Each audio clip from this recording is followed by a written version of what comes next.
Muy buenos días a todas y todos. Les damos la cordial bienvenida al webinar Reprogramando el Futuro, IA, Justicia y Resistencia. Un espacio para reflexionar colectivamente sobre cómo la inteligencia artificial impacta nuestras sociedades y cuáles son las posibilidades de pensarla desde la justicia y resistencia. Este evento se realiza en el marco de la cuarta edición de la Semana de la IA organizada por ILDA. Antes de comenzar, queremos recordarles que contamos con servicio de traducción para que puedan escuchar la sesión en el idioma de su preferencia. La conversación será moderada por Gloria Guerrero, directora ejecutiva de ILDA, quien nos estará guiando a lo largo de este diálogo.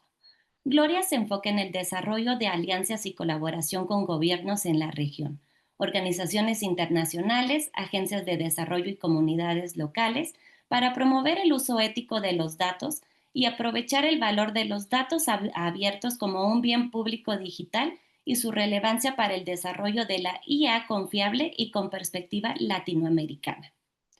Además, hoy contamos con el privilegio de estar con dos invitadas de lujo. Nina Daora, investigadora y activista brasileña, reconocida por su trabajo crítico sobre el racismo algorítmico y por impulsar la reflexión sobre la ética y la tecnología desde una mirada inclusiva y diversa. Es fundadora del Computational Thinking Lab y ha sido reconocida como una de las voces latinoamericanas más influyentes sobre inteligencia artificial. Gracias, Nina, por acompañarnos hoy. Tenemos a Mariel García Montes, es una activista e investigadora mexicana, estudiante de doctorado en el Departamento de Historia, Antropología, Ciencia, Tecnología y Sociedad del Instituto Tecnológico de Massachusetts. Es investigadora afiliada al Centro Berkman Klein para Internet y Sociedad en la Universidad de Harvard y el laboratorio Datos más Feminismo en el Departamento de Estudios y Planeación Urbanos en MIT. Está enfocada en la intersección entre tecnología, justicia social y derechos digitales. Muchas gracias por acompañarnos. Estamos seguras de que será una conversación inspiradora y necesaria para repensar los caminos que estamos tomando frente a la inteligencia artificial. Sin más, dejo el micrófono a Gloria. Muchísimas gracias, Aremi. Bienvenidas, Mariel, Nina, un gusto tenerlas el día de hoy aquí y la verdad muy emocionada y contenta porque estoy segura que esta conversación va a abrir muchas preguntas nuevas, pero también dentro de todo nos va a abrir también un poco de esperanza frente a un contexto que a veces vemos muy complejo, muy rápido, acelerado, una conversación lejana, ¿no? Sobre quién diseña la tecnología, quién diseña las plataformas que miles y miles de personas usamos.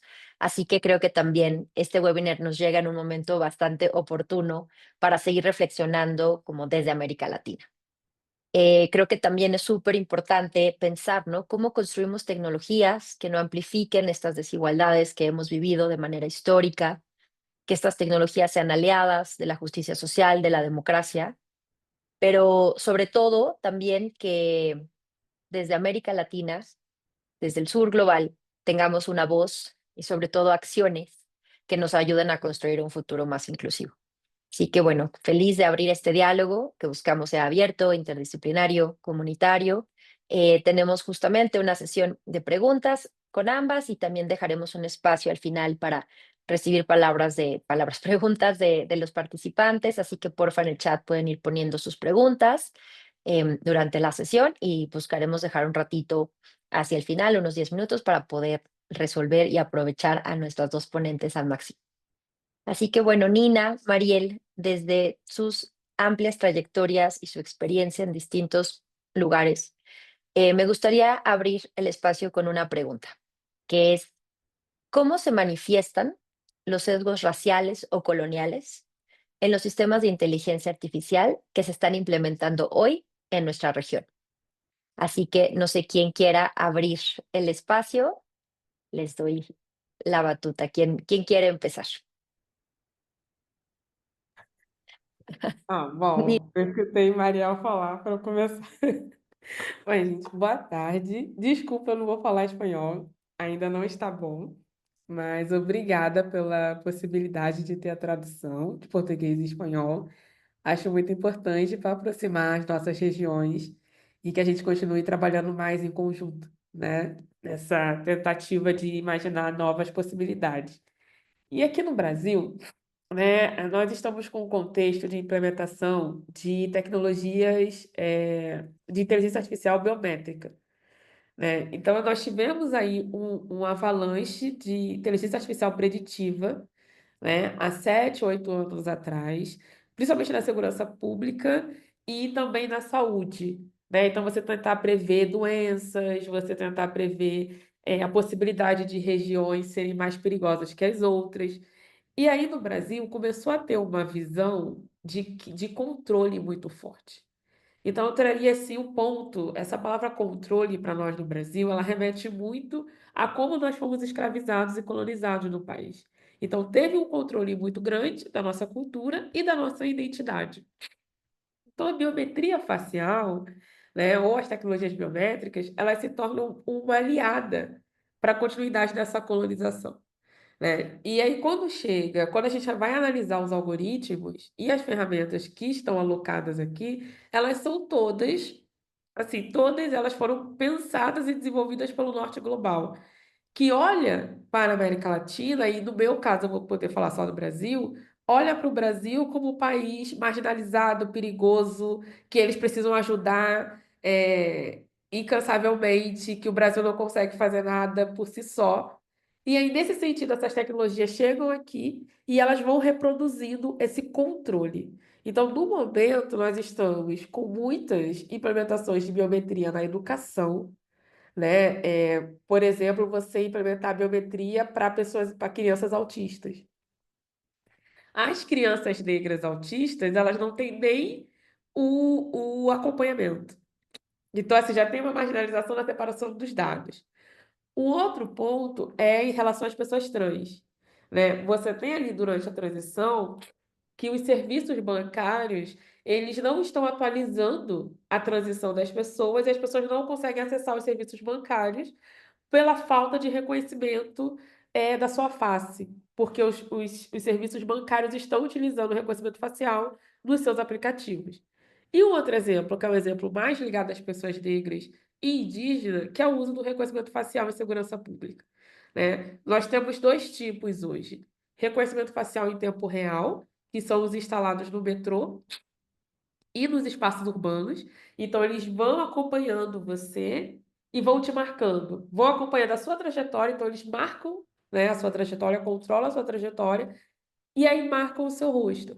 Nós estamos com muitos casos de manifestantes, que estão presos porque eles foram tagueados pela polícia nas manifestações. Então, isso tem sido muito recorrente, né? Nós estamos aí com casos inclusive de pessoas que estão presas há meses, né, e que a justiça ainda não tomou uma decisão. Então, isso tem um impacto cognitivo, psicológico, saúde mental e emocional, e o impacto na vida da pessoa, porque ela fica marcada por um crime que ela não cometeu, mas está na ficha criminal dela.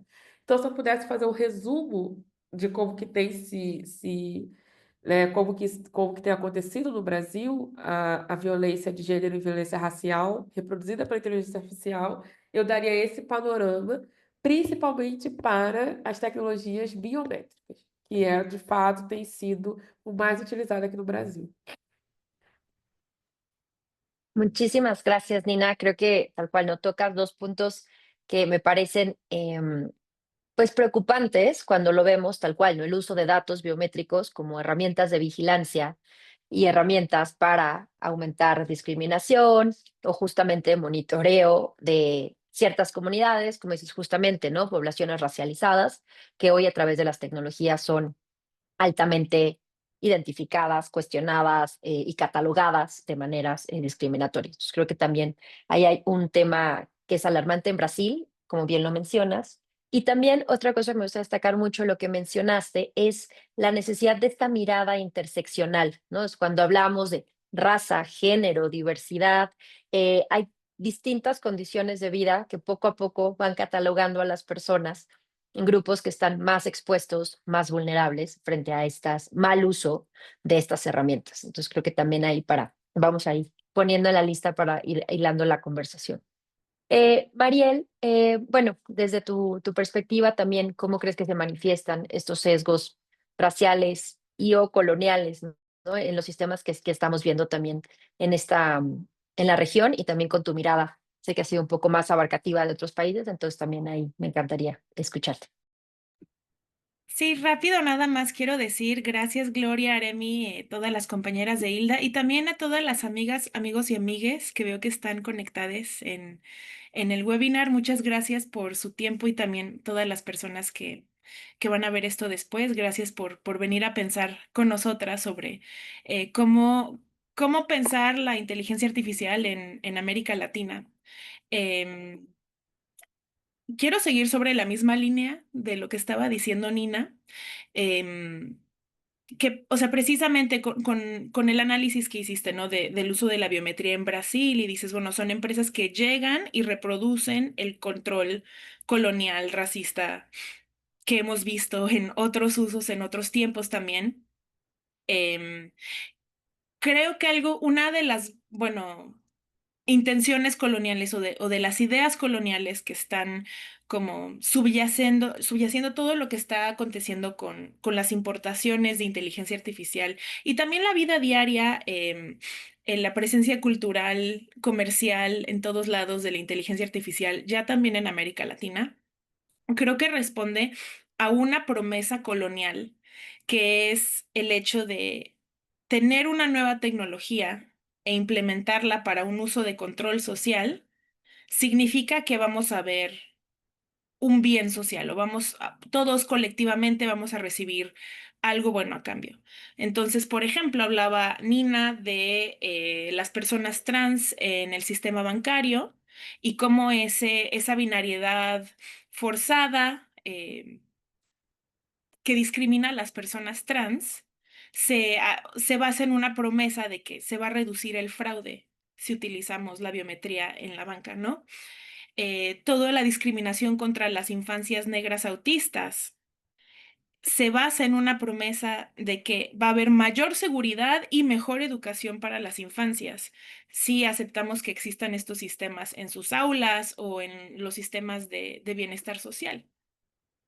Eh, la vigilancia de las personas indígenas, que también pensaba, por ejemplo, en toda la investigación que hay, no solo en Brasil, sino de cómo en Chile hay videovigilancia de las comunidades mapuches y fueron como algunos de los primeros objetivos de las campañas de drones policíacos con cámaras de visión computarizada, era para vigilar a las comunidades mapuches, ¿no?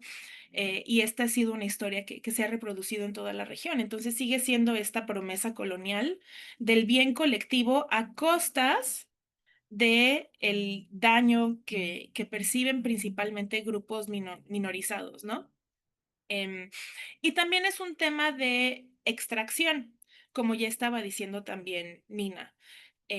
La extracción de datos biométricos, sí, no solo la extracción del norte global, porque ya hemos hablado de las grandes compañías, ¿no? Creo que es como muy conocido en la región, todo el movimiento de extracción de las grandes compañías, de los datos que damos en Facebook, en Instagram, en las redes sociales, sino también los nuevos modelos de colonización, que no necesariamente son norte-sur, sino pensando, por ejemplo, que muchos de nuestros países en la región están importando cámaras chinas que rompen este paradigma, ¿no? De la extracción norte-sur, sino pensar, bueno, nos están regalando, como en este nuevo modelo comercial, nos están regalando, digamos, 100 cámaras con visión computarizada y no tenemos a ciencia cierta ningún contrato que nos confirme que sí o no están dando los datos biométricos de toda una población a una empresa china.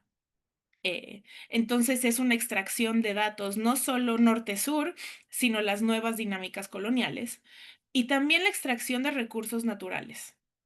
Sabemos que en la región tenemos uno de los países que son de los mayores productores, dos países que son de los mayores productores de litio, que es un elemento necesario para los semiconductores que están al centro de el desarrollo de la inteligencia artificial, bueno, de uno de los modelos de desarrollo de inteligencia artificial, y entonces eso deja a Chile y Argentina como centros de extracción natural en pos del bien global para la inteligencia artificial.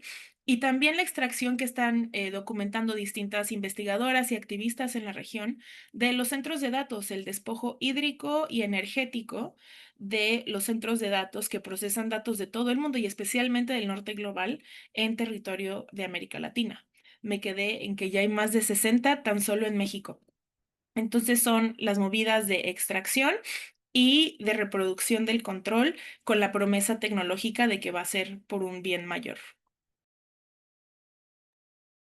Muchísimas gracias, Mariel. Y creo que poco también, ¿no? Complementando lo que mencionaba Nina, pero también me parece muy importante esto que mencionas sobre esta idea de promesa, ¿no? De la promesa de que la tecnología va a hacer que todo esté mejor. Casi, casi, ¿no? Es como un poco, nos dicen, es el costo que hay que pagar para vivir más seguros, para justo tener más seguridad en la banca, como antifraudes, antirrobo de identidad, mejor educación. Entonces, esta gran promesa de la tecnología como el camino para el desarrollo, ¿no? O esa gran promesa de que llegaremos al desarrollo prometido, casi, casi, a través de la tecnología. Entonces, ahí, Nina, me gustaría que nos platiques un poco también desde tu trabajo y desde tu experiencia y con esta visión como de tecnosolucionismo que nos han ido como vendiendo e imponiendo realmente. eh, ¿Qué riesgos específicos, más, o sea, complementando también los que mencionabas de toda la parte biométrica, encuentras que las comunidades racializadas, las comunidades indígenas, enfrentan con el avance de estas tecnologías? Eu vou pegar um gancho, não sei como que traduz isso para espanhol, mas vou aproveitar o que Mariel trouxe agora, até do exemplo do gasto de água, né? Nós estamos num debate, no momento em relação à instalação de data centers no Brasil, né? E aí eu começaria trazendo esse exemplo específico principalmente para as comunidades indígenas, porque você tem o deslocamento. Então, ao longo desses anos, já houve um deslocamento das comunidades indígenas e dos seus territórios. Então, você tem o deslocamento, ao mesmo tempo que você tem a vigilância para impedir que eles retornem às suas regiões e que possam continuar cuidando dos seus territórios. Então, para vocês terem ideia, eu vou mandar aqui no chat uma reportagem, uma série de reportagens do Intercept Brasil, com o Instituto do Consumidor do Brasil, o IDEC, que eles relataram os impactos das negociações do TikTok para ter um data center no Ceará, né, que é da região norte aqui do Brasil. E aí, para territórios indígenas e quilombolas, tem um outro risco, que é o risco dos drones e os sistemas de monitoramento com inteligência artificial, que estão sendo usados para vigiar essas lideranças e facilitar a exploração ilegal de terras. Então, a Mariel citou, né, os minérios que nós somos ricos aqui na nossa região, na América Latina.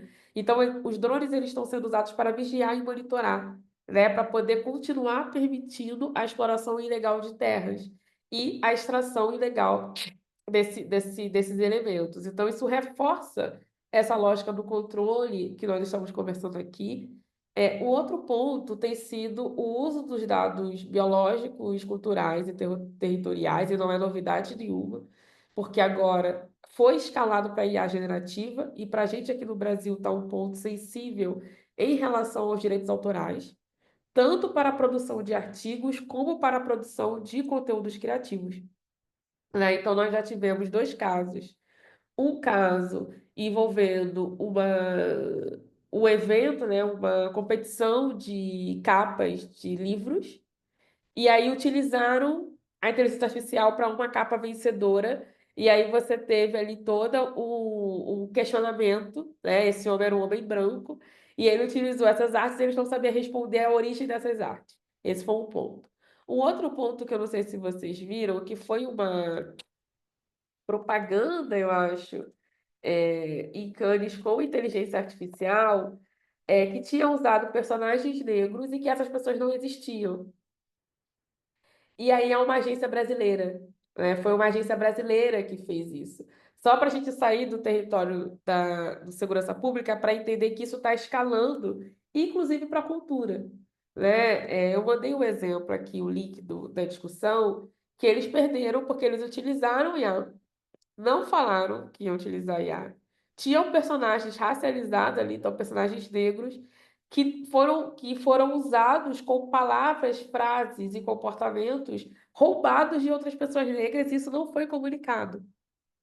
Então você tem ali um envelopamento, né, de questões culturais da nossa comunidade que estão sendo utilizadas para lucro. E isso não só nas Big Techs. Eu trouxe um exemplo de uma agência de publicidade, né, dos comerciais que a gente fica vendo em televisão. E um outro ponto, só para finalizar de fala, assim, de exemplo, mais no campo urbano, que tem sido o uso dessas tecnologias para determinar as ruas e os bairros que vão receber serviços no Brasil, né? Então, tem determinadas ruas do Rio de Janeiro, São Paulo, que você vai ver muitos serviços de farmácias, supermercados, um atrás do outro. E você vai ter regiões que você não vai ver nada perto. O que está sendo feito agora? Eles estão usando inteligência artificial para mapear essas regiões e retirar, né, para as regiões que não têm muitos serviços, você já não coloca o serviço de saúde, por exemplo. Você faz esse tipo de decisão estratégica do espaço urbano e essas tecnologias estão sendo utilizadas por governos, né? Então, acho que tem uma urgência da gente dividir forças para conquistar, e que a gente tem tentado fazer isso no Brasil, que é entender que o impacto é para todo mundo em todos os setores. Não é só, ou para a segurança pública, não é só para comunidades indígenas da região norte. Isso está vindo de uma forma muito acelerada. Então, a gente tem tentado dividir para entender esses diferentes casos e tentar apoiar, né? Primeiro, a comunicação desses casos, porque é muito difícil você comunicar e explicar que isso está acontecendo para a população entender o que está acontecendo. E, em segundo caso, é tentar atuar diretamente ali em políticas públicas. Nós ainda acreditamos que existe um caminho de formulação, principalmente com o governo atual, em relação a políticas públicas. Muchísimas gracias, Nina. Creo que también con estos ejemplos y estos casos, pues sí, ¿no? Como también creo que le da mucho visión a reafirmar esta idea de que al final la inteligencia artificial no puede entenderse solo como un avance tecnológico, ¿no? Sino que también es un fenómeno profundamente político, social, económico, y con esa visión creo que también tenemos, como bien mencionas, ¿no? A veces es un poco elegir qué territorios o en qué luchas nos tenemos que enfocar para ir ganando o protegiendo, que creo que también eso es un gran reto frente a un contexto de sociedad civil poco financiado en este momento, con otros retos, con cierres del espacio cívico, en fin, ¿no? Como que hay una combinación de factores en un contexto que, que se pone retador para seguir como haciendo frente a esto, pero también me parece muy interesante lo que mencionas y lo que pasa en Brasil, que hemos estado viendo, y es el rol, por ejemplo, de investigaciones como la de IDEC, ¿no? Que desde esta organización que trabaja como el rol del consumidor, como también como consumidores tenemos que demandar, exigir y poner que las reglas sean más claras. Entonces, creo que también frente a una lógica de mercado, como mencionas, ¿no? Las decisiones ya no son solo de política pública para servicios de salud, sino dónde pongo un supermercado porque es rentable. En una lógica de mercado, también desde el activismo, desde la sociedad civil, no solo somos ciudadanos, sino que nuestro rol como consumidores también tiene otro peso y hay que usar también esas herramientas. Entonces creo que eso me parece súper, súper interesante. Y un poco, Mariel, vas a tener ahora el rol de, para no estar solamente preocupadas, pero también sé que mucho de tu trabajo ha sido como encontrar, identificar tal cual, ¿no? Como ejemplos de iniciativas comunitarias o iniciativas de organizaciones o en la región que estén haciendo, que estén buscando implementar un uso responsable de la inteligencia artificial. Y me encantaría que porfa nos cuentes un poco sobre eso, ¿no? ¿Cómo estamos respondiendo y qué se ve en la América Latina también como alternativas de resistencia y alternativas de pensar esta tecnología desde otro lugar? Yo creo que hay dos rubros principales, ¿no? Uno sí es la abogacía por los derechos, como decían, de las consumidoras, también de los servicios gubernamentales. O sea, sí es cierto que se necesita sociedad civil organizada para resistir algunas de las iniciativas que están centrando la inteligencia artificial, de manera que se están violando los derechos de las personas como consumidoras, ¿no? Eh, Al mover, por ejemplo, todo el tema de la biometría al sistema bancario, hay un tema de derechos del consumidor de las personas mayores, ¿no? De las personas que ya habían vivido una vida entera sin banca digital, que iban a una sucursal y que en esta economía de hacer eficiente el trabajo y ahorrar gastos a los bancos, están reduciendo el personal en sucursal y están mandando a todo el mundo a hacer o sea, descargar una aplicación. Es decir, para ser usuario de banca tienes que tener un teléfono de cierta gama y tienes que saber cómo utilizar las validaciones de biometría. ¿Qué pasa con las personas mayores que sus huellas digitales ya se desgastaron? Que es algo que pasa con la edad. Entonces, es un tema de derechos del consumidor, por ejemplo, la transición de todos los servicios a los basados en la mal llamada inteligencia artificial, ¿no? Y sí son temas de derechos de consumidor y de abogacía, que hasta ahora yo siento nos hemos ido sobre temas de vigilancia masiva, que bueno, también es el tema que yo investigo, pero que hemos dejado de lado otros derechos igual de importantes que el derecho a la privacidad, que son los derechos del consumidor, ¿no? Y también son los derechos a la participación en la sociedad. Y pensar que muchas de estas tecnologías están de manera ultimada, excluyendo a sectores importantes de la población, y que es una discriminación clasista basada en edad, em, basada en nivel de educación, que es importante también hacer como no sé, un esfuerzo como sociedad civil de cubrir esa abogacía también. Lo mismo sea de los servicios gubernamentales. Pero también siento que la discusión sobre inteligencia artificial en los medios masivos y en el discurso público se ha centrado mucho sobre las grandes compañías que producen, por ejemplo, inteligencia artificial generativa, que si todo el mundo usa ChatGPT o no, que si usan Claude, que si estamos dejando que las infancias utilicen inteligencia artificial generativa en la educación o no. em, Todas estas como discusiones sobre las grandes compañías, cuando la verdad es que también hay muchos desarrollos artesanales que están a mucho mayor accesibilidad para sociedad civil, y que también por temas éticos están como mucho más próximas a la sociedad civil.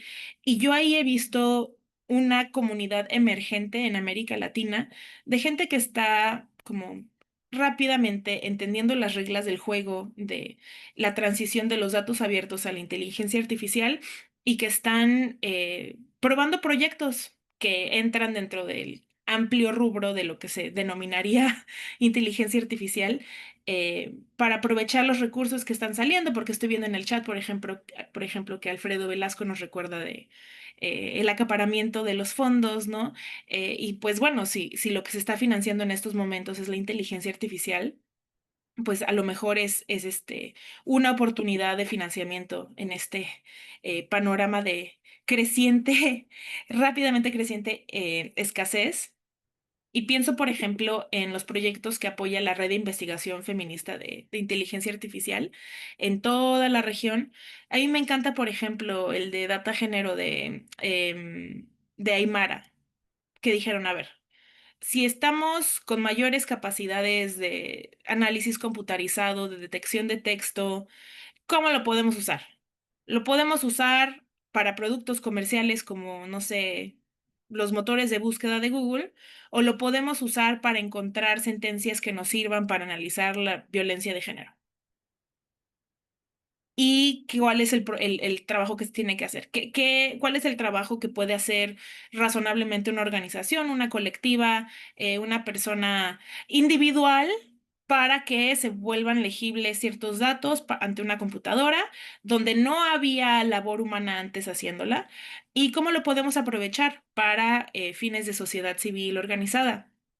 Yo soy de México, entonces siempre me va a encantar el ejemplo también de Data Cívica en México, que ante la crisis de desaparición forzada de miles de personas en México, están también analizando, bueno, cómo podemos aprovechar la visión computarizada para generar mecanismos de búsqueda de personas que han desaparecido durante años y cómo podemos, por ejemplo, apoyar, si está el tema de los biométricos, donde en este momento se está utilizando con usos comerciales y de extracción o de control social, cómo podemos darle una vuelta a la biometría para que esté al servicio no solo de los bancos o esté solo al servicio del gobierno, sino también al servicio de las madres buscadoras que están buscando a sus seres queridos, ¿no?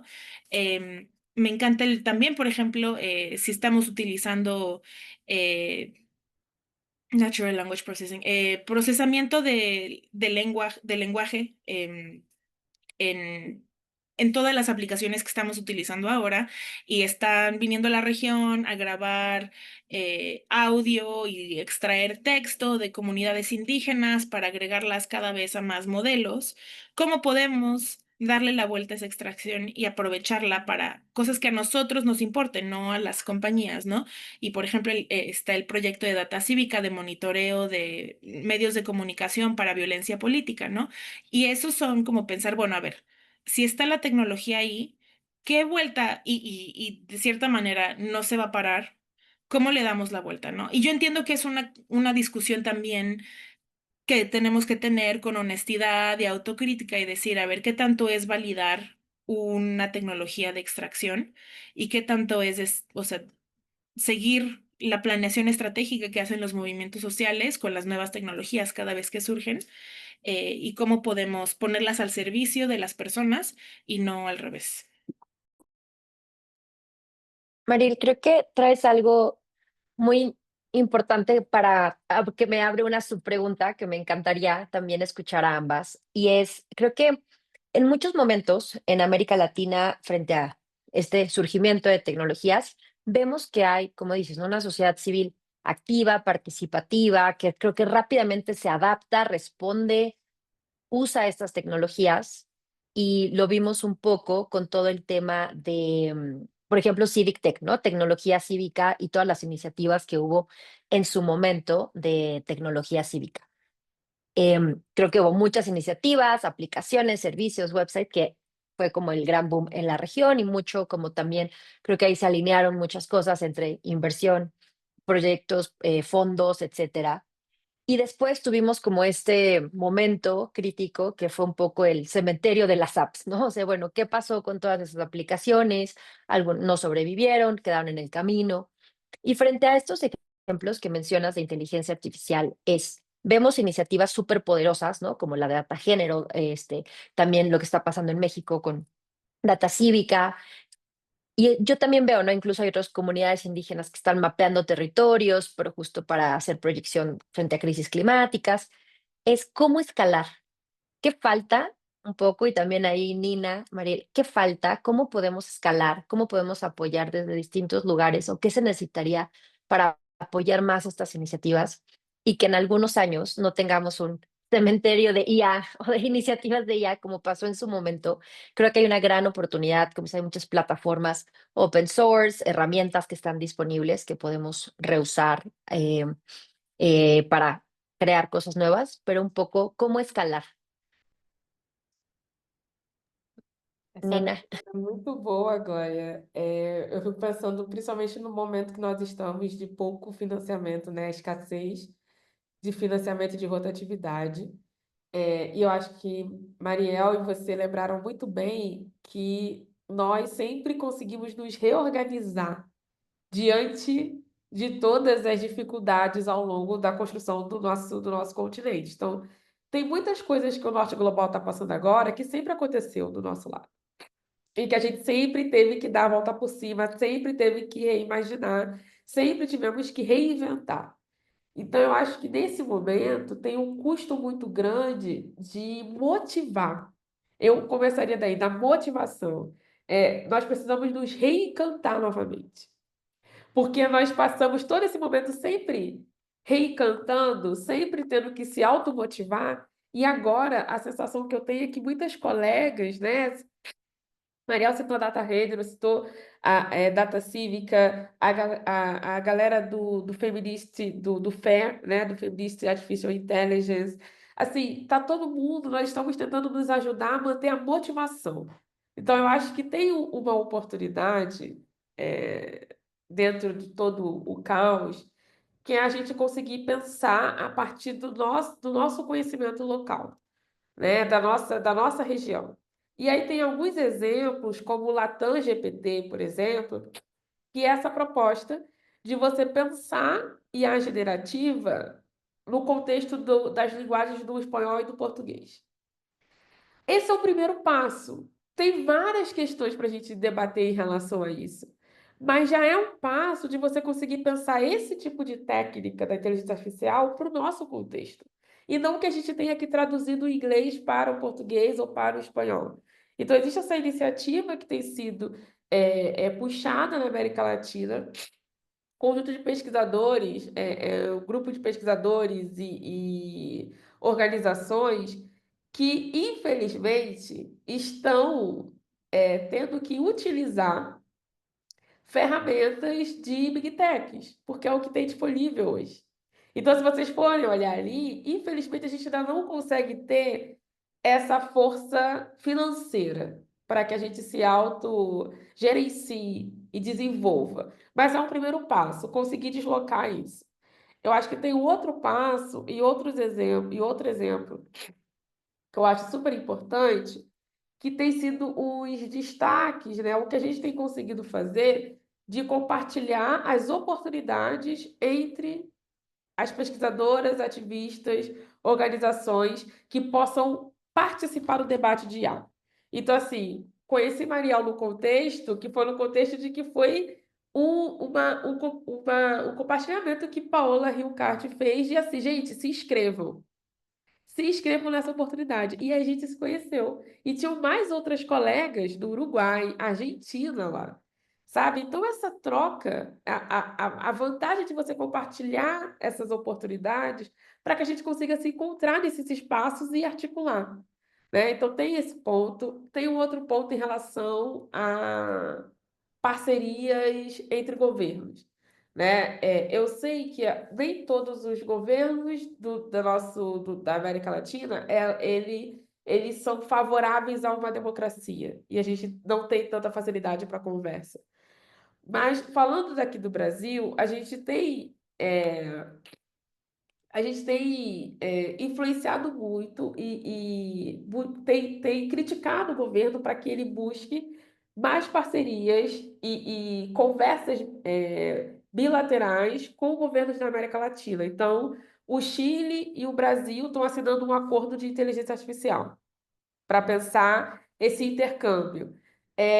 O Brasil e o México agora, né? O Brasil e o Uruguai estão tentando essa aproximação. Então, eu vejo com bons olhos, porque se você tem um governo que você consegue dialogar, você consegue articular as organizações para que a gente não dependa exclusivamente de financiamento do Norte Global. É esse o meu ponto. O meu ponto é que essa reunião dos governos possibilitem a formação e a criação de fundos América Latina. E não que a gente tenha que depender, como nós estamos dependendo agora do Norte Global, e se o Norte Global fechar as portas, nós não conseguimos deliberar, nós não conseguimos caminhar. Então, eu começaria respondendo dessa forma, assim, dentro desse contexto de bons exemplos. O Data Raider é um ótimo exemplo de hackear os dados, né? Eu acho que essa é a palavra, o hackear os dados, como que a gente utiliza ao nosso favor, mas nós precisamos cada vez mais nos motivar entre nós. Eu acho que tem essa questão de nós sempre respiramos por aparelho. E agora a gente está muito cansado, porque foi esse período todo. Então, eu acho que esses compartilhamentos de oportunidades para não deixar a nossa esperança e a nossa alegria, que são as nossas marcas. Esperança e alegria. Tu vê que você encontra. Tu vai encontrar a gente rindo e com esperança, independente do contexto que a gente esteja. Então, acho que esse compartilhamento eu tenho realmente. Vejo benefícios importantes para que a gente continue essa luta. Mas, de fato, nós precisamos pensar fundos da América Latina, fundos de financiamento da América Latina e que sejam sustentáveis. E eu acredito que dê para fazer esse caminho com a tecnologia e na área da tecnologia. Muchísimas gracias, Nina. Mariel, Creo que para la sociedad civil, y también es algo lo que ya estaba diciendo Nina, también es pensar, bueno, a ver, a lo mejor no son muchas las organizaciones que van a dedicarse como a la parte completa del pastel, ¿no?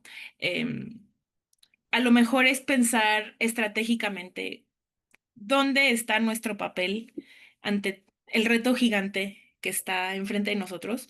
Y hay veces que, o sea, hay organizaciones que están muy, muy bien posicionadas para hacer el trabajo sucio que nadie quiere hacer y que siempre ha sido central a los temas de discriminación que perpetra la inteligencia artificial, son los malos datos. Y esta es como una lucha que ya viene de muchos años del movimiento de datos abiertos, no me dejará mentir Juan Casanueva, que veo aquí en el webinar, tampoco Alfredo, em, mucha gente que viene trabajando con datos abiertos y que saben que las bases son una mierda, disculpen el lenguaje del webinar, pero sabemos que son terribles datos y que son datos discriminatorios y que hay organizaciones muy bien posicionadas para hacer el trabajo de generación de datos. Y muchas veces, y pues lo digo por ahora sí que por experiencia propia de mi empleo actual, muchas veces es simplemente construir nuevos Exceles y utilizar o sea, como que el conocimiento que ya tenemos sobre una temática social donde podría haber usos computacionales interesantes y generar los datos. Y ese es el problema que o sea, las dinámicas financieras que hay en el sector en este momento, son pocas las organizaciones que están realmente generando sus datos, pero pues también hay esfuerzos independientes y esa es una de las maneras, o sea, no hay que también desarrollar el algoritmo. Muchas veces el papel está en la generación de datos. También está la oportunidad del pensamiento estratégico sobre los usos. Y bueno, no vas a generar los datos, no tienes que generarlos. em, pero también es difícil encontrar esa ventana de oportunidad donde hay un problema que una computadora sí puede ayudar razonablemente a, en algo, ¿no? O sea, obviamente hay cosas en las que la visión computacional no va a servir de nada, pero hay algunas tareas que sí se pueden automatizar y que se pueden automatizar de manera ética. Y encontrar esa ventana de oportunidad es un trabajo bien difícil algunas de las organizaciones en la región están también bien posicionadas para hacer ese trabajo de planeación estratégica, porque la visión no es como que llega un hombre blanco a decirnos esto es lo que se tiene que hacer, ¿no? La visión de verdad se construye colectivamente. Em, y veo también aquí que ya la mencionó Nina, a Paola Ricaurte, que sé que también ha hecho mucho de este trabajo de conjuntar visiones colectivas para encontrar ventanas de oportunidad ante esta coyuntura tecnológica. Y para la gente que, bueno, está también el nivel de sí generar las nuevas herramientas, bueno, les contaba el caso de data cívica, de data género, pero también están los temas de gobernanza organizacional. ¿Cuál va a ser la política organizacional ante OpenAI? ¿Cuál va a ser la política organizacional de cuáles son las tareas que sí vamos a permitir que se automatice? Por ejemplo, aquí veo en los participantes que hay personas que mandaron como a sus robots que toman notas.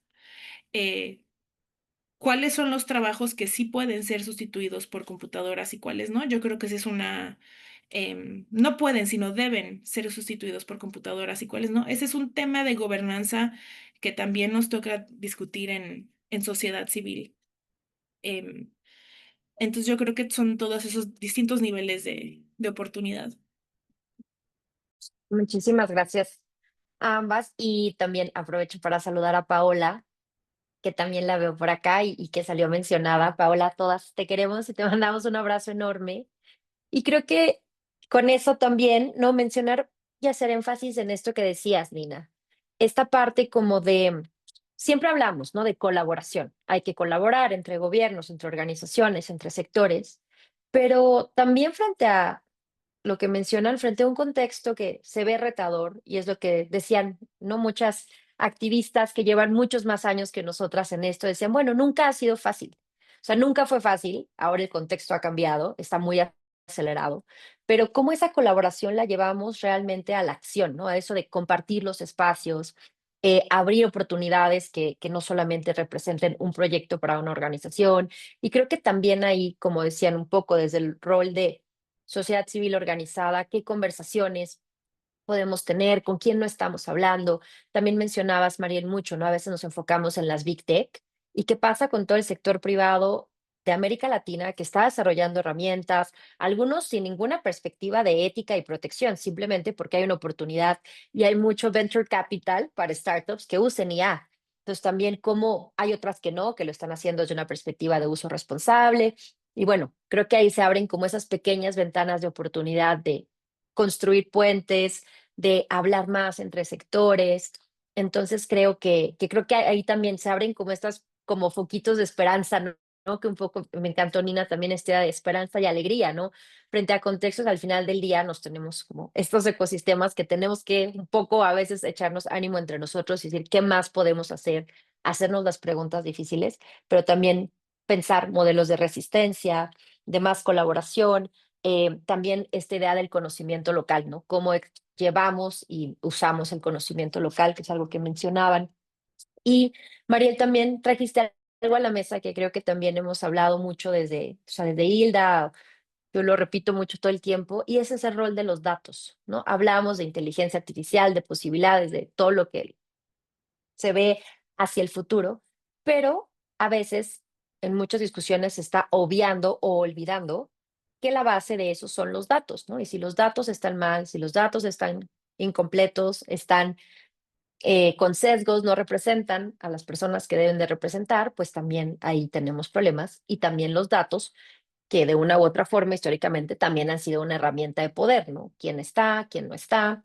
Y creo que ahí también todo este movimiento de datos abiertos sigue siendo relevante y creo que también ahí muchos de los que están aquí en la audiencia hacen ese trabajo y desde distintas conversaciones creo que hay que seguir haciendo énfasis en los datos, el rol de los datos en estas sociedades que estamos como tal cual, ¿no? Datificadas a un nivel nunca antes visto, pero también todas las categorías que surgen desde ahí. Y bueno, regresando a ustedes también, me encantaría escucharlas y pensar en colectivo para dejar acá también tiempo para las preguntas, que veo ahí también unas manitas levantadas y algunas en el chat. Y es, frente a este contexto, frente a todo lo que mencionaban, ¿qué rol o qué papel juega las propias comunidades en esta discusión también? Pero, ¿qué recomendaciones se le pueden hacer hoy a gobiernos, ¿no? A estas empresas que están surgiendo nuevas, que están buscando oportunidades con el uso de IA, que cómo avanzar en la IA sin reproducir estos modelos colonialistas de exclusión, de violencia estructural. O sea, ¿qué recomendaciones darían ustedes o qué visiones tienen hacia el futuro? Nina, ¿quieres empezar? Bom, vou trazer alguns exemplos do que nós estamos conseguindo fazer de estratégia. Eu acho que é muito difícil para alguns lugares da nossa região por não ter essa boa comunicação, esse diálogo, essa abertura com o governo. Tem uma estratégia que nós estamos fazendo que é hackear os espaços de conselhos. governamentais de decisões de políticas públicas e direcionamento de emendas. Recentemente, foi criado o Conselho de Transformação Digital e um conselho para acompanhar a implementação de transformação digital no Brasil. São dois conselhos diferentes.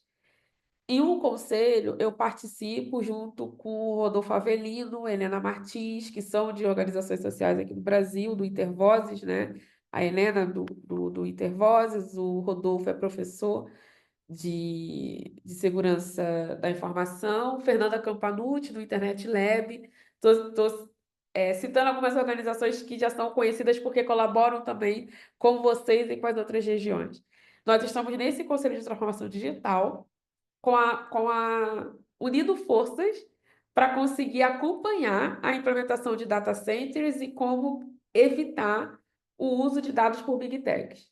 Do outro lado, tem um conselho que vai implementar isso, que tem o IDEC, que também está com o Internet Lab, e uma outra organização que eu esqueci o nome agora. E aí lá eles estão discutindo como que isso vai ser implementado com a participação das organizações sociais.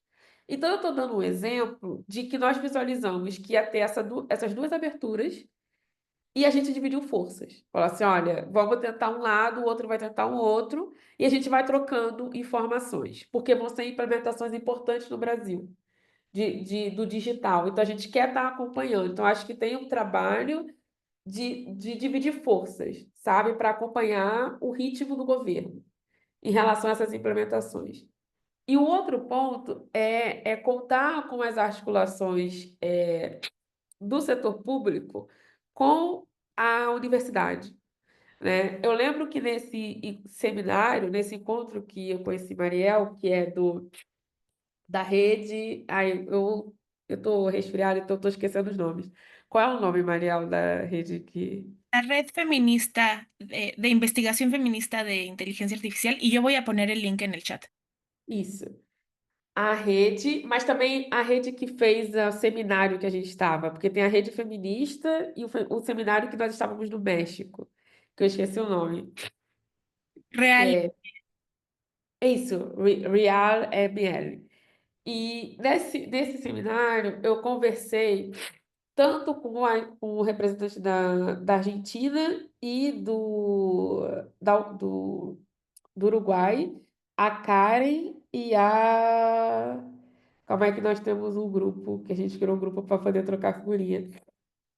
Enfim, nós tivemos um momento de conversar ali, para conversar sobre como Argentina e Uruguai e Brasil poderia aproveitar os supercomputadores que estão disponíveis nas universidades brasileiras e nas universidades argentinas. E aí a Sofia, que é a do Uruguai, explicou qual era o contexto do Uruguai. A Karen, que é da Argentina, explicou o contexto da Argentina e eu expliquei o contexto do Brasil. E aí a nossa ideia é criar essa comunicação para que os recursos que tem em um país e não tem no outro sejam disponibilizados. E aí eu estou trazendo um exemplo de supercomputador porque eu e a Karen somos da computação. Então nós puxamos essa sardinha de como que eu poderia compartilhar com a Karen esse recurso e como que a Karen pode compartilhar o recurso da Argentina. Então tem uma questão de compartilhamento de recursos tecnológicos. O que não tem em uma região e tem na outra, a gente faz essa comunicação acontecer. Então, tem eu acho que isso também fortalece muito essa comunicação entre universidades e organizações, principalmente quando o governo não é um governo democrático. Então, a gente tem que pensar essas saídas. E eu acho que essas saídas do compartilhamento de recursos computacionais pode ser um caminho efetivo para lidar com a falta de recursos financeiros, né? E um terceiro caminho é esse compartilhamento de aplicações para fundos em conjunto.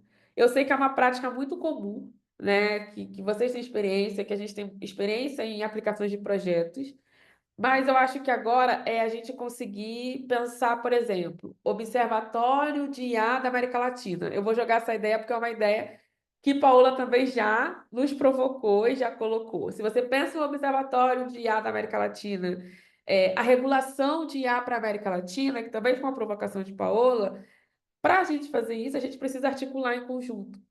Então, na hora de submeter os projetos, se submeter 3, 4 regiões juntas, a gente vê como que faz essa disponibilização. E eu faço muito, eu torço sempre para que o Brasil não seja o principal dessas articulações. Eu adoro meu país, eu adoro o Rio de Janeiro. Se eu pudesse, todo mundo poderia vir para o Rio.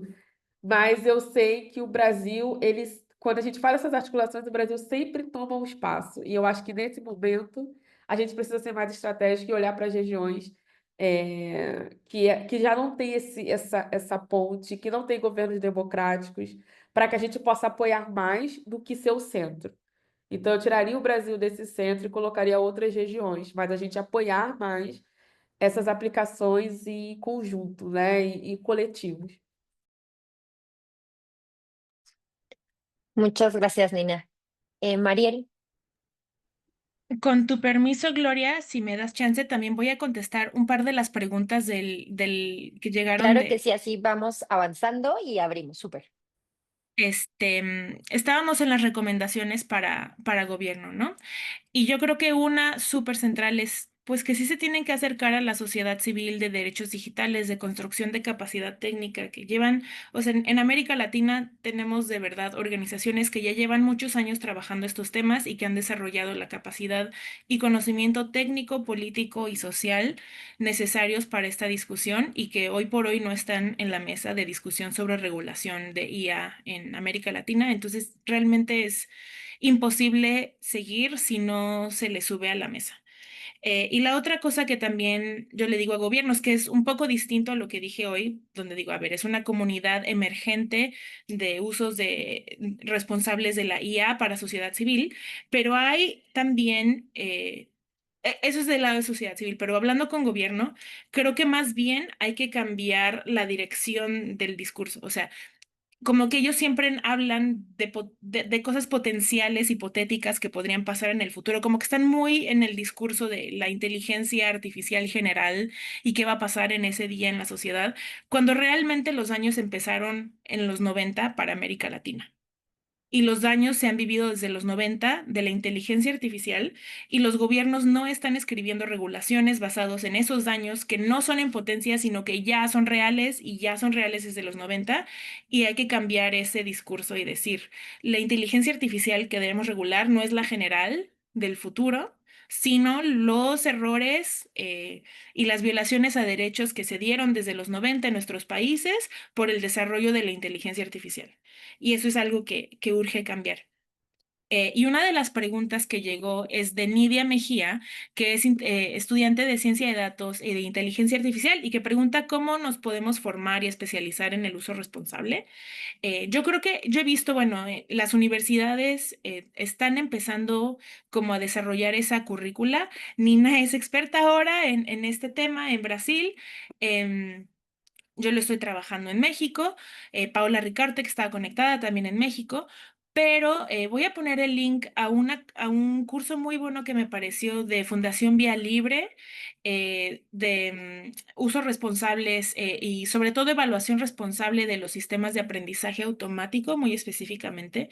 Y también te recomendaría, Nidia, que te acerques a una organización de construcción técnica, de capacidad técnica en tu país, que también están como trabajando estos temas. Por ejemplo, si estuvieras en México, te recomendaría que te acerques a SocialTIC, pero si nos pones el país en el que estás, te podemos recomendar a alguien.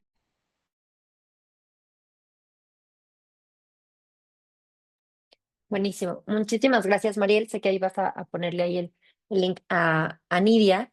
Y creo que también, ¿no? Para un poco recapitular lo que mencionaban y creo que también lo que estamos viendo en la región, esta también necesidad, ¿no? Dentro de los gobiernos de desarrollar las capacidades técnicas, ¿no? Porque también mencionabas, ¿no, Mariel? Bueno, se está tratando de crear regulaciones que tal vez a veces se crean que son para el futuro, pero realmente son para el presente y o cosas que incluso no se atendieron en el pasado, ¿no? Entonces también hay ahí distintas herramientas de medición, ¿no? Que hemos también compartido ahí desde Hilda, que por ejemplo, el Barómetro Global de Datos, que habla tal cual de la disponibilidad de datos desde el gobierno, uno de los como indicadores que sale más bajo en América Latina es eso, ¿no? Las capacidades dentro del gobierno para hablar de data sharing, interoperabilidad de sistemas, etcétera, etcétera. Entonces también ahí hay como un hueco dentro del gobierno de estas capacidades técnicas que se necesitan hoy,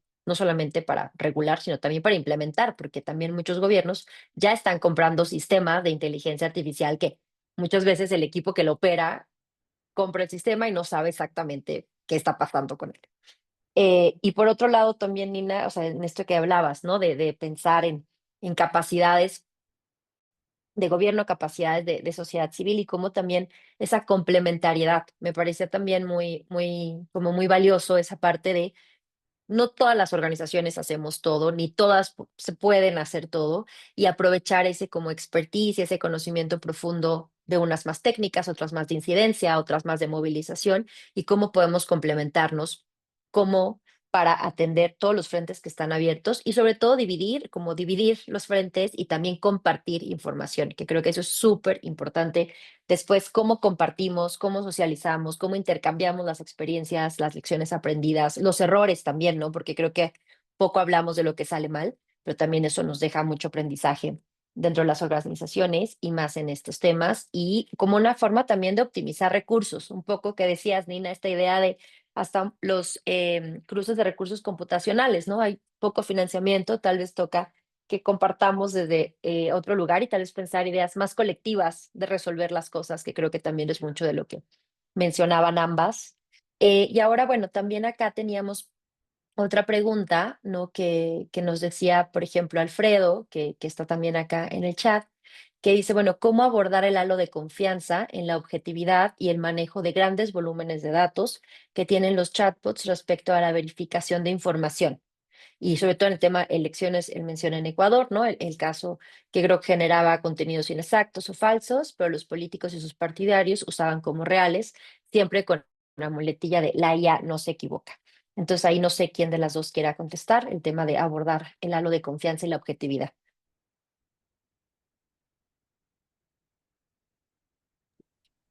No sé si Nina quiera decir algo, pero bueno, a ver, yo creo que esto no va a ser nuevo para Alfredo, conociendo tu trayectoria, pero yo creo que la mejor manera de desmitificar algo como todopoderoso como la inteligencia artificial es enseñando cómo funciona. Y yo lo que os he visto con la gente que no tiene como ese conocimiento técnico y que está, por ejemplo, en posiciones de regulación, muchas veces ese trabajo básico de así, o saber qué exactamente es la inteligencia artificial y cómo funciona, es muy buena herramienta pedagógica para que vean realmente la tomada de pelo que es. Y yo creo que a lo mejor eso es como algo que se prestaría a columnas de opinión, espacios en medios, Alfredo, o sea, como explicar exactamente cómo funcionan estos sistemas y por qué son preocupantes para la democracia en Ecuador y en otros países. Nina, ¿te gustaría sumar algo?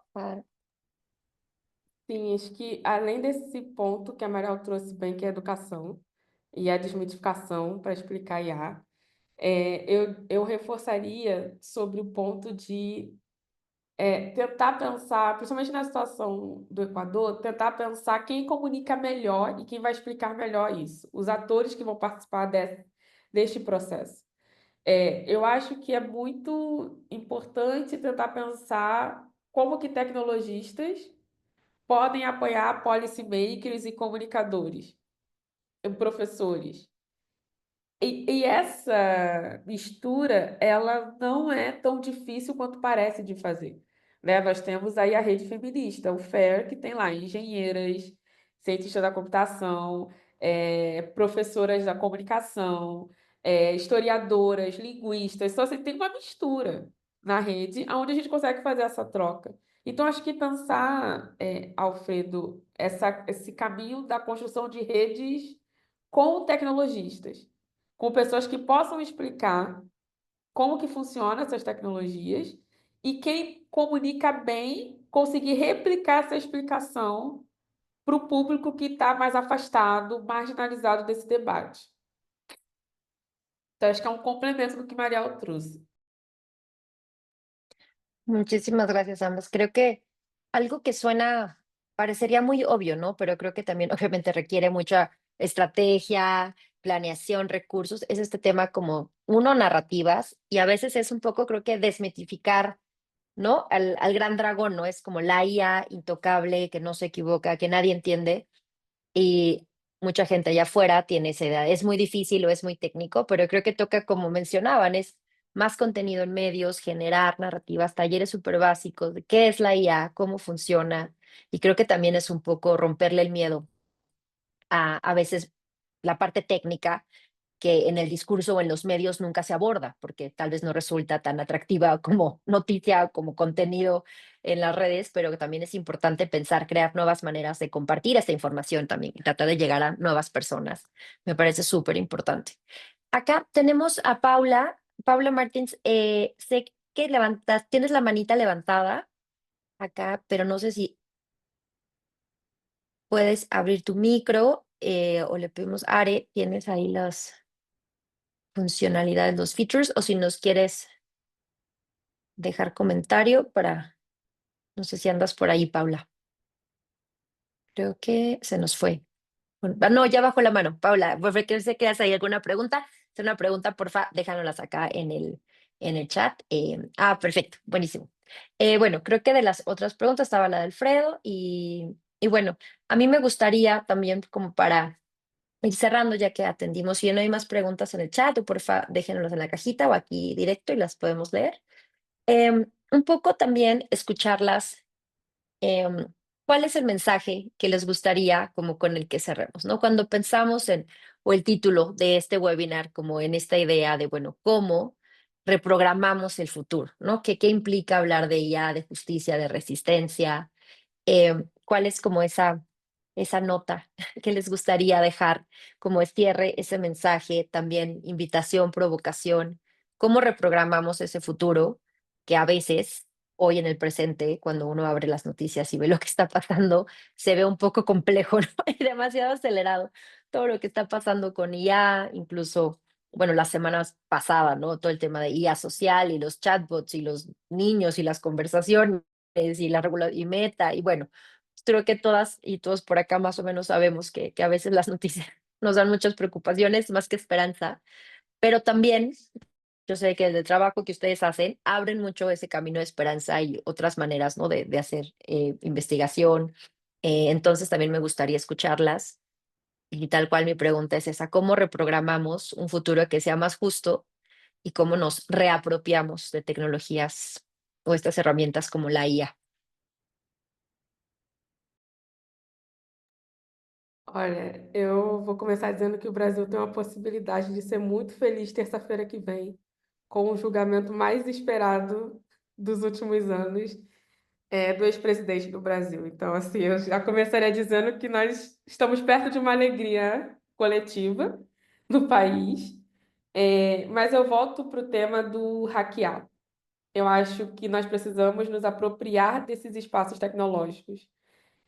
Se apropriaram disso, utilizaram nossos dados, nossas identidades, nossas culturas e capsularam em grandes bases de dados. Estão dizendo que isso é inteligência artificial, estão vendendo para a gente que isso é inteligência artificial. E eu acho que nós precisamos reapropriar disso, participando dos debates difíceis tecnológicos, se apropriando do aprendizado, sabe? Então, eu acho muito importante a pergunta que o Alfredo e que a Nádia fez, né? Ela, como estudante da computação, como que ela pode ajudar, né, a visão de direitos digitais? Como é que ela participa?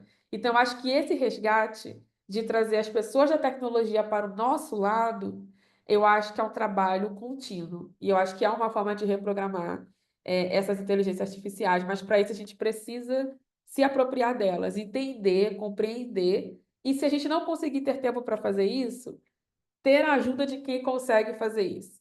Então, eu volto com a ideia de que o hackear os espaços, aplicar, assim, eu vou usar o exemplo de Nádia, não, da Nídia, desculpa que eu falei, pronunciei seu nome errado, da Nídia como estudante da computação. Nídia, aplica para os eventos, para as conferências, para todas as oportunidades de bolsas de computação.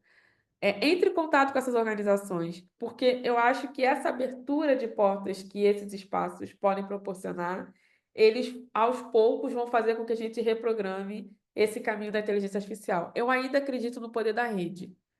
Então, eu acho que ainda é estratégico a gente fazer esse compartilhamento e participar dos debates difíceis. O que seriam esses debates difíceis? Aplicar para o curso ou para conferências ou para oportunidades que você acha que você não pode ou que você não deve estar, porque é técnico demais, porque é onde você de fato precisa estar, porque precisa mudar esse caminho. E para mudar esse caminho, a gente precisa trazer as pessoas que estão fora da tecnologia. Então, eu diria que por mais que custe, eu acho que é um posicionamento que pode nos ajudar muito a hackear os espaços daqui para frente.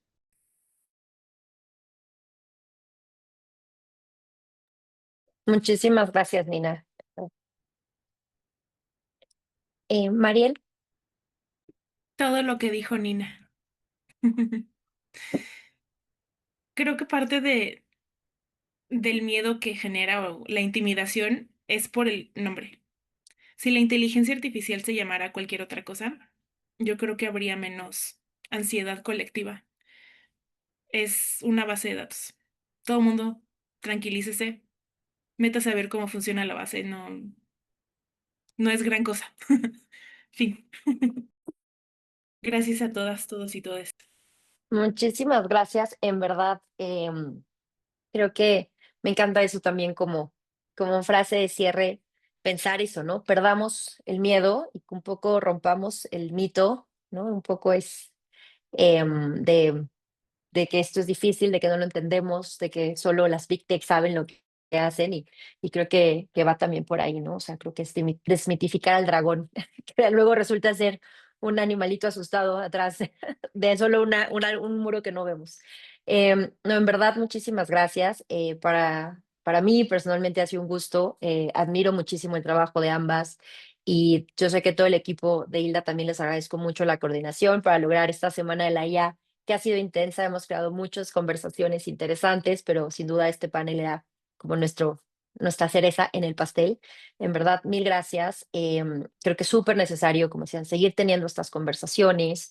Y bueno, reafirmo también, ¿no? Desde Hilda nuestro compromiso para visibilizar cómo estas tecnologías impactan de manera diferenciada, que también debemos y podemos y tenemos que buscar maneras de promover nuevos modelos de gobernanza que incorporen tal cual, ¿no? Voces, saberes, experiencias de nuestra región, diversas, distintas, pero sobre todo que nos sirvan para resolver problemas, los que se puedan con tecnología y los que no, se resuelven de otra manera. Creo que también tenemos que reconectar con esa parte de que no todo se resuelve con tecnología y la IA sin duda no va a resolver todo. En verdad, muchas gracias, muchas también gracias a todos los que estuvieron por acá acompañándonos. Y bueno, seguimos. Les mando un gran abrazo y que tengan una linda tarde en donde quiera que se encuentren. Muchísimas gracias, María, Nina. Un gusto.